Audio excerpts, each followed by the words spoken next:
Oui, il a travaillé dans une librairie, quoi. Il a travaillé pendant très longtemps Il a pris 5 ans. au truc la maison de la restauration. Oui, c'est ça. Mais il travaille plus depuis une dizaine Après, il a travaillé à la Madeleine. Oui, parce qu'il avait déménagé. Oui. Et puis maintenant, il travaille dans une mutuelle Ah oui. qui lui plaît pas du tout, il va en partie. C'est vrai que c'est grâce à vous qu'on l'avait rencontré, parce que le garçon il est toujours intéressant dans un congrès, il est toujours amusant. Oui, non, mais il est très intéressant.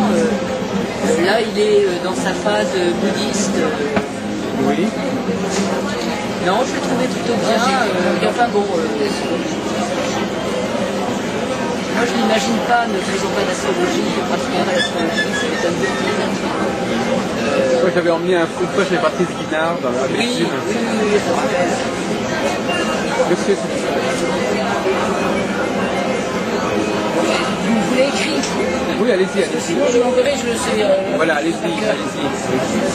On continuera à discuter. Alors allez-y, donc vous nous lisez votre poème, oui. Ça parle du zodiaque. Ah bah oui. Vue du soleil qui s'éclaire au bélier, équinoxe de Mars. Le nord montre sa tête et gagne sur le sud. Cancer au solstice de juin, le toit tout exposé. Maintenant, il rétrécit. À la balance, équinoxe de septembre, on déhanche les fesses et on polie les têtes. Et à la Capricorne, solstice de décembre, au vu d'un max de sud, maintenant, on se redresse. C'est la loi de la vie, fatale ou merveilleuse, c'est à nous de choisir.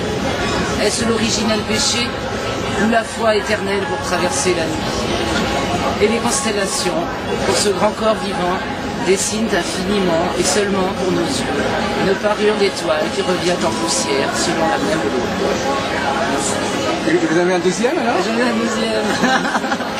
C'est sur la réciprocité, point de vue géocentrique, point de vue héliocentrique, sur le zodiaque en fait. Et il s'appelle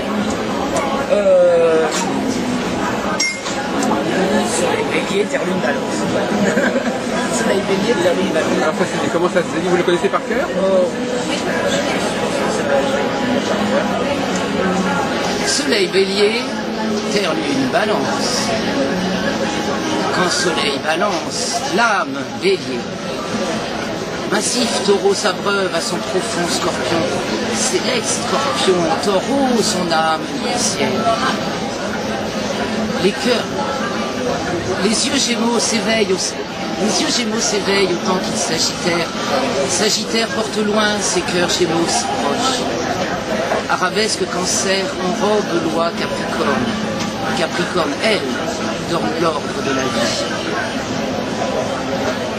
Le lion tient sa splendeur de son berceau d'esprit, le berceau s'est bien fait de son royaume lui-même.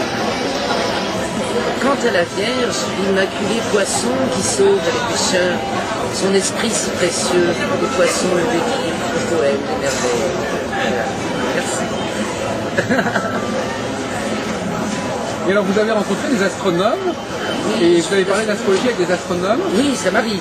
Ah, comment ça se passe? Ça se passe bien. Vous avez même fait des conférences dans des rencontres astronomiques, non? Oui, je fais des conférences plutôt sur des sujets astronomiques, mais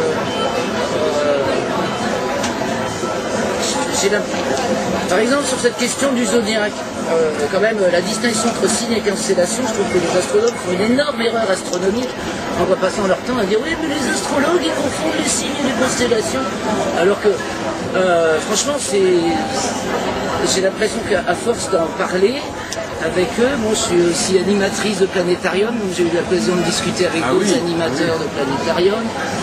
Et donc, dans un planétarium, on est souvent sollicité sur cette question par le public en France.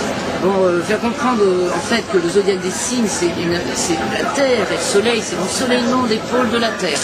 Et ça, c'est quelles que soient les étoiles qui sont en fond de décor, que ce soit aujourd'hui, il y a 3000 ans ou dans 3000 ans, tant que l'axe de l'inclinaison l'inclinaison de l'équateur sur l'écliptique ne varie pas trop, on aura toujours le même zodiaque des signes, avec effectivement les étoiles en fond qui changent. Et ça, c'est significatif au niveau des civilisations. Comme par exemple Spica, l'étoile de la Vierge, évidemment, il y a 3000 ans, c'était l'étoile des moissons, puisqu'elle apparaissait avec le signe de la Vierge, parce que 3000 ans, les signes et les constellations étaient alignés, mais bon, 10 000 ans avant, il n'était pas, et 10 000 ans après, il n'était pas.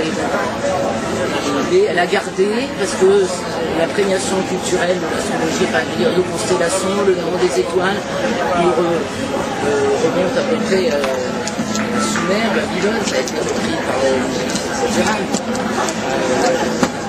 Effectivement, les fondements de notre astronomie et astrologie actuelle, on les retrouve à Babylone, Sumer, 6 000 ans, 4 000 ans, il a été attesté maintenant que la date la plus récente possible pour les Védas, les derniers Védas, c'était 3900. Donc ça indique une construction de cette œuvre antérieure, plus ancienne. Et ensuite, après cette civilisation de la vallée de l'Indus, Védas, on a eu comme une racine qui s'est séparée en deux, aussi dans le Sumer, à l'Orient, la Chine. 3000 ans avant Jésus-Christ, fondation de l'Empire de Chine, le fils du ciel, le centre du monde, en liaison avec l'étoile polaire de l'époque qui était Tuban du dragon, puis qui, au fil des millénaires, s'est décalé. Alors, sinon, on peut associer ça à la dégénérescence de l'Europe. Parce que c'était de très fins astronomes. Grâce aux Chinois, on a des références astronomiques précises jusqu'à 4000, 5000 ans en arrière, qui permettent de faire des recherches vraiment intéressantes. Donc c'est une autre, c'est l'approche orientale, effectivement, de l'astrologie, mais on peut observer cette racine commune en Inde, datée aux alentours de 6000 avant Jésus-Christ, puis le développement à Sumer d'un côté, en Chine de l'autre, simultanément aux alentours de 3000, 2000 avant Jésus-Christ, puis ensuite ça s'est étendu à l'Occident. L'Égypte, la Grèce, etc., le bassin méditerranéen. Vous pensez que c'est un faux débat, le débat sur les constellations et les signes? Moi je mets tout au carré. Les signes, c'est la Terre et le Soleil, et les constellations, c'est les étoiles qui sont dans le fond. Alors surtout la part d'astronomes qui savent très bien que les planètes, c'est pas loin. On fait partie d'un même système solaire. En temps de lumière, les planètes, c'est entre le Soleil est à 8 minutes de lumière, Jupiter à 1h20 de lumière. Neptune à 4 heures de lumière, la première étoile est à 4 années de lumière. Alors on voit bien qu'on n'est pas dans la même échelle. Voilà. Donc confondre les signes, parce que ça rapporte à notre existence, les signes. C'est le rythme de la Terre autour du Soleil, avec insolation de ses pôles. Or, la polarité est inhérente au vivant. Ça, c'est l'article de l'Encyclopédie Universaliste. Elle en traduit le besoin d'ordre, ou plutôt elle signifie qu'il tend vers une ordonnance intrinsèque. Donc cette notion de polarité, elle permet de clarifier cette question du zodiaque des signes. Voilà. Et en fond, on a des constellations qui sont composées d'étoiles regroupées aléatoirement en fonction de notre vision qu'on en a de la Terre. Et puis s'il y a des constellations qui sont à peu près universelles, je dirais Orion, la Grande Ourse, etc. On trouve les mêmes astérismes dans presque toutes les civilisations, on les a tous reconnus à peu près pareil, enfin du moins ceux qui les voient dans l'hémisphère nord, parce que on n'a pas le même ciel dans l'hémisphère sud.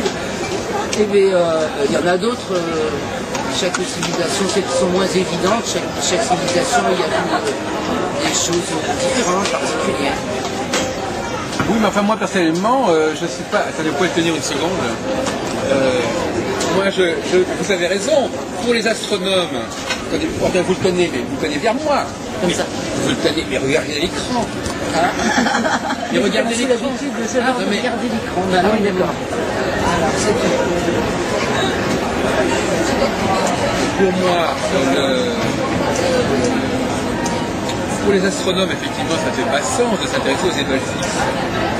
Mais pour l'astrologie d'origine, dont on parlait tout à l'heure, les étoiles fixes, on les voyait. C'est des repères, je suis bien Dans des repères, donc on les voyait éventuellement en conjonction avec des planètes. Ça, c'est intéressant. Et d'ailleurs, les révolutions sidérales les révolutions des planètes sont déterminées par rapport aux étoiles fixes. Donc les révolutions sont des repères. La Des distance. repères sur l'écliptique, parce que la plupart des étoiles, enfin, ce qui nous intéresse en astrologie, c'est celles qui sont justement sur l'écliptique, Régulus, Voilà, Ica, exactement. Aldebaran. C'est celle-là qui m'intéresse d'ailleurs. Ah oui, c'est celle des astres.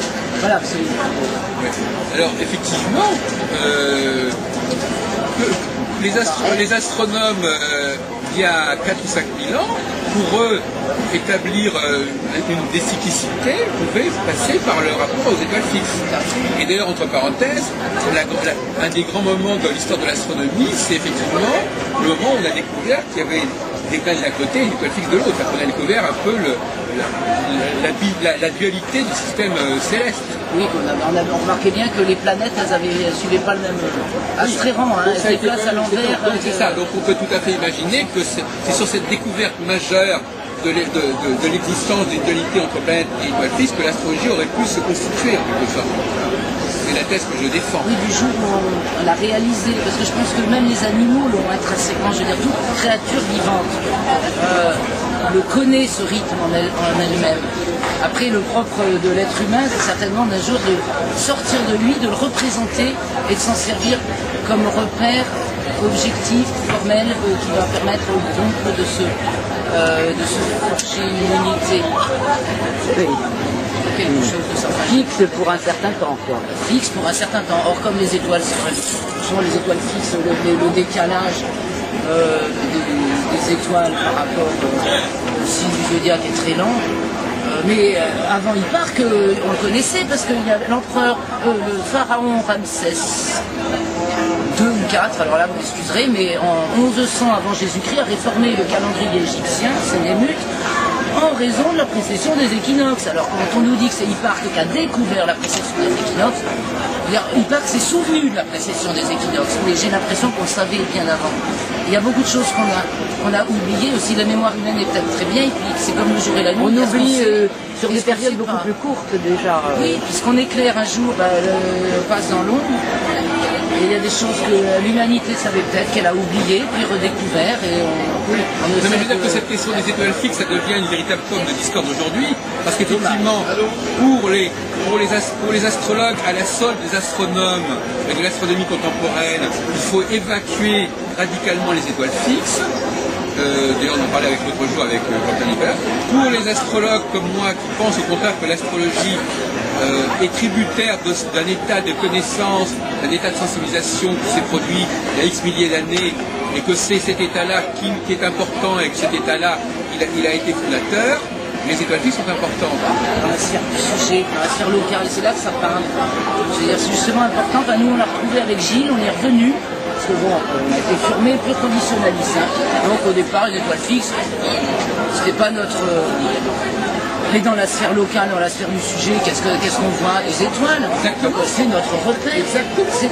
Ça va être là, c'est parlant. Ah oui, donc, l'étoile marque l'est, l'étoile est au levant, etc.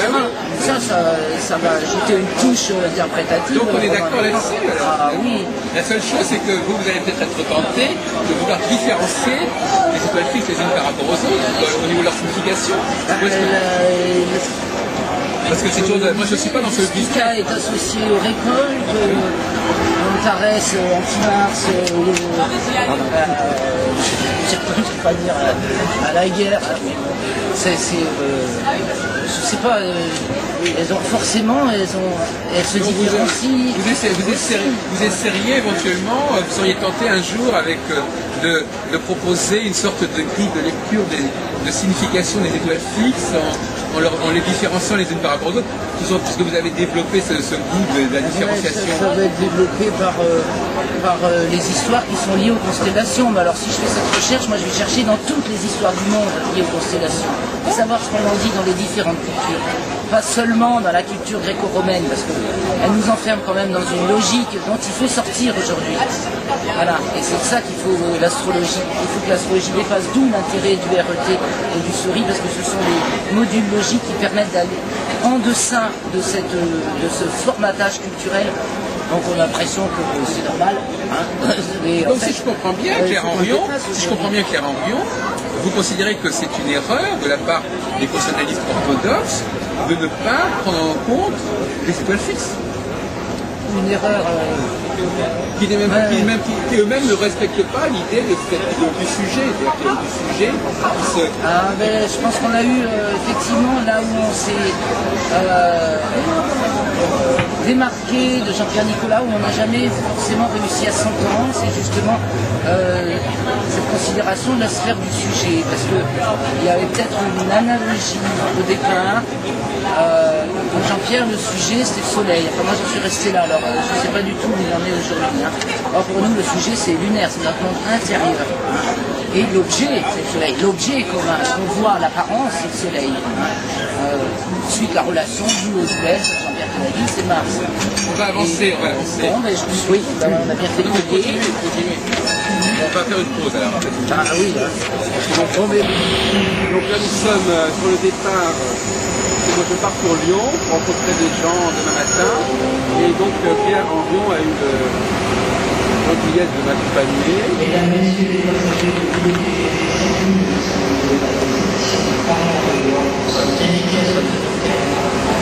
Alors donc, c'est joli. D'ailleurs, je vais vous dire très franchement une chose qui va vous amuser. Pour moi, l'astrologie, c'est une science du voyage. C'est-à-dire que pour moi, les prévisions astrologiques sont essentiellement des prévisions concernant le mouvement des gens. Le fait que les choses se mettent en mouvement, que les choses circulent, et le signal qui est déclenché par les configurations qui je considère comme importantes, ont pour objectif et pour résultat d'amener les gens à se rencontrer, donc à se mouvoir, à se déplacer. Et déjà en 78, voyez-vous, il y a 30 ans, j'avais organisé, on était exactement dans la même configuration qu'aujourd'hui, et j'avais fait déplacer toute l'Europe astrologique à Saint-Maximin concernant le mouvement des gens. Le fait que les choses se mettent en mouvement, que les choses circulent, et le signal qui est déclenché par les configurations qui je considère comme importantes, ont pour objectif et pour résultat d'amener les gens à se rencontrer, donc à se mouvoir, à se déplacer. Et déjà en 78, voyez-vous, il y a 30 ans, j'avais organisé, on était exactement dans la même configuration qu'aujourd'hui, et j'avais fait déplacer toute l'Europe astrologique à Saint-Maximin pour un congrès mémorable. Et on pourrait faire d'autres comparaisons de ce genre. Le fait de faire déplacer, ou que les gens acceptent de vous recevoir de loin, qu'ils acceptent que la présence de l'étranger, ou qu'ils acceptent eux-mêmes de se déplacer ou de venir. Par exemple, hier, il y a des gens de Nice qui sont venus en délégation, dirigés par une dame qui avait l'air très dynamique, Madame Roussel. Elle les avait entraînés à se déplacer vers un lieu qui était un lieu de rencontre, où moi j'arrivais d'un autre endroit. Et donc cette gare de Montpellier, avec ce train qu'on attend, symbolise pour moi, je dirais presque sans vouloir exagérer, toute la signification de l'astrologie. Parce que pour moi, les sociétés avaient utilisé les mouvements cosmiques avant tout pour générer des processus justement de dépassement, d'éclivage, de déplacement et de dépassement. Hein. Et par conséquent, l'astrologie aujourd'hui nous parle de cette espèce d'instinct du transhumant, de déplacement qui nous est transmis depuis des millénaires et qui est chaque fois remis en route par certains signaux cosmiques, qui sont le passage de Saturne sur les 4 étoiles fixes. Enfin, c'est mon point de vue. Ça, oui, d'accord. Mais la plus simple encore, c'est les migrations saisonnières. Oui. Mais saisonnière, voyez-vous, c'est ça le problème. L'astrologie, c'est un dépassement de la notion de migration saisonnière. C'est-à-dire que la migration non plus saisonnière, annuelle, qui est trop commune et trop basique, vers une migration à plus grande échelle, qui est celle de migration tous les 7 ans. Ah oui, il y a peut-être des migrations, des cycles aussi de migration à d'autres, répondant à d'autres cycles et à d'autres échelles. Voilà. Donc, alors une autre idée qui va peut-être vous paraître surprenante, c'est qu'il n'est pas nécessaire que tout le monde soit capable de capter ces signaux. Et c'est notre inconscient. Il suffit qu'il y ait... Oui, alors là, déjà, il y a ce problème très intéressant, effectivement. Nous ne les captons pas au niveau du conscient, nous les captons au niveau de l'inconscient. Le système nerveux les capte. Voilà. Nous sommes adaptés à notre environnement, donc on répond instinctivement à l'environnement. Voilà, nous sommes formatés pour pouvoir capter, repérer dans le ciel, comme nous ne le faisons pas au niveau conscient, parce que visiblement nous ne savons pas où sont les planètes, nous-mêmes, de notre culture individuelle, mais quelque part dans notre culture ancestrale, il y aurait une capacité à savoir où sont les astres. Je crois que c'est voilà, c'est inhérent à notre organisme. Chacun, on reçoit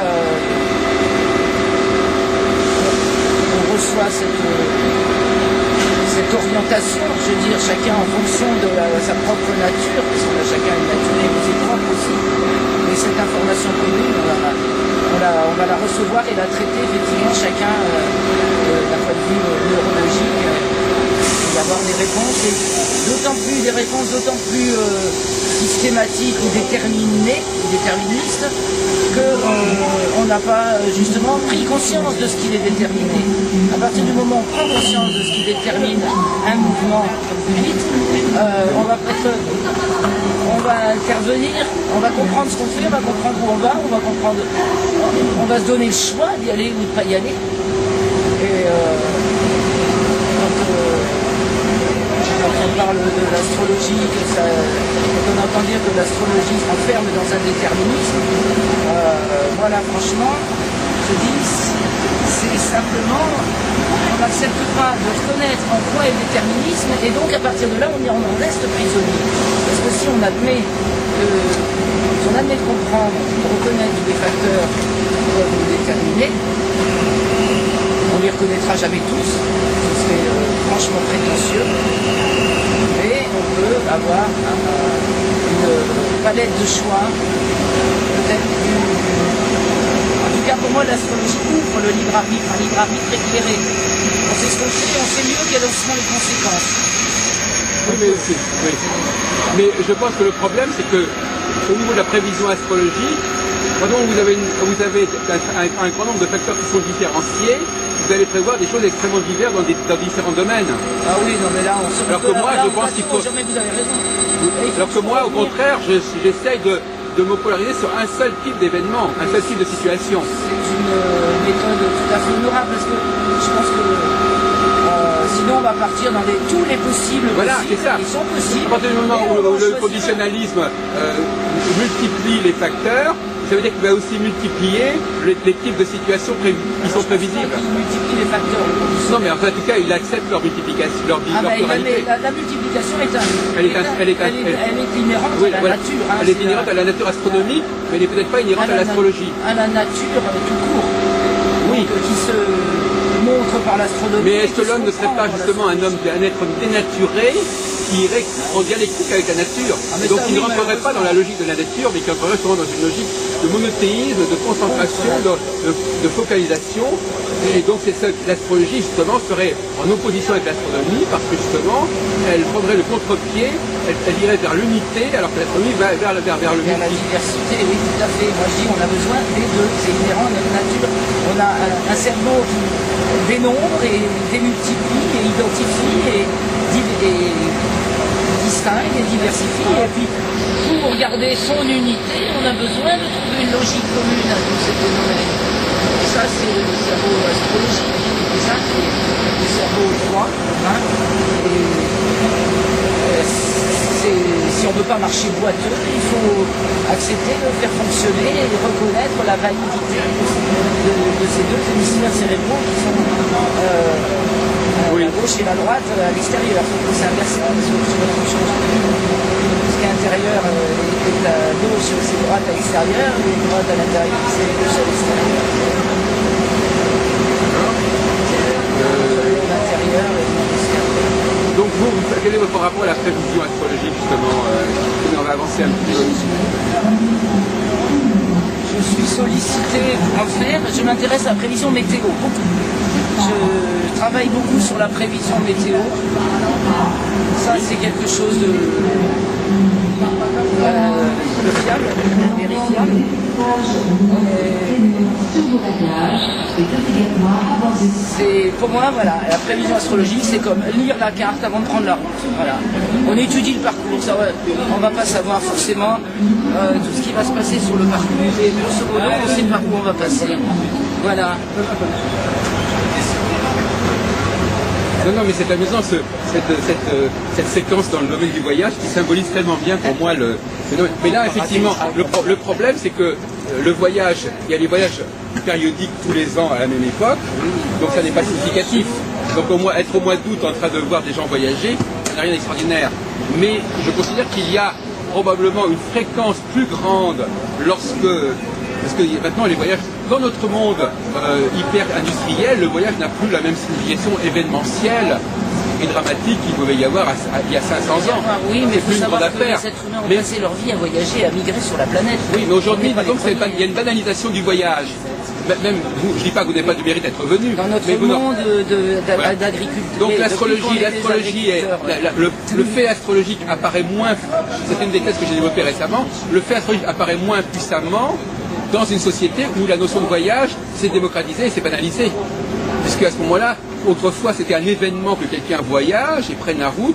Aujourd'hui, ça n'est plus autant un événement. Même si on peut continuer à voir des phénomènes de fréquence au-delà du probable, moi je dis que c'est probablement la révolution industrielle va contre l'astrologie, va contre la mise en évidence de l'astrologie, puisqu'elle va banaliser des modes de comportement qui vont être banals et donc par conséquent qui ne pourront plus apparaître comme des preuves de l'astrologie. Si je dis aujourd'hui que les gens voyagent, on va brironner. Les gens voyagent, certains voyagent, d'autres ne voyagent pas. On ne voit dans les gares que les voyageurs, effectivement. Voilà. Non, mais il y en a qui restent toujours chez eux, qui sortent pas. Hein, ou qui sortent vraiment très exceptionnellement. Et puis de tout temps, il y a eu des voyageurs. Hein, on est dans une civilisation de sédentaires. Il y a toujours eu des nomades, il y a toujours eu des colporteurs, il y a toujours eu